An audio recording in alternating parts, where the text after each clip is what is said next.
అదే RTV app వార్తల్ని క్షణాల్లో చదివే అవకాశం ఉంటుంది. ఒక న్యూస్ పేపర్, ఒక టెలివిజన్ ఛానల్ మీ చేతుల్లో ఎప్పుడూ ఉంటాయి.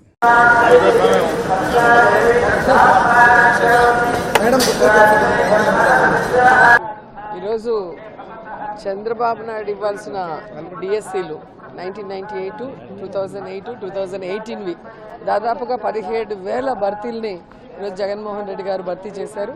మళ్ళీ 6,100 ఇప్పుడు నోటిఫికేషన్ ఇచ్చారు. సో ఆమెకి రాజకీయ అవగాహన లేదు అనేది నిన్న ఆవిడ చేసిన హడావిడి చూస్తేనే అర్థమైంది. 4.5 సంవత్సరాలు ఆంధ్రాలో లేకుండా తెలంగాణ బిడ్డని, తెలంగాణ ప్రజలకు అండగా ఉంటానని ఈరోజు జగనన్న మీద విషం చింతూ షర్మిల గారు చేసే ఈ ఆరాటాలు, పోరాటాలన్నీ చూస్తే ప్రజలకు అర్థమైపోయింది. ఇది కేవలం చంద్రబాబు నాయుడు కాంగ్రెస్ కలిసి ఆడుతున్న నాటకం. దాంట్లో షర్మిల గారిని పావుగా వాడుకుంటున్నారు అనేది అందరికి అర్థమవుతున్న విషయం. ఆయన ఎంత మంచాడు అనుకుంట వాళ్ళ అన్న తమ్ముళ్ళకి, అక్క చెల్లెలకి లేదా భార్యలకి చెప్పాల్సిన అవసరం ఉంది. ఏదో మాట్లాడటం పిచ్చి మాటలు తప్ప మరొకటి కాదు.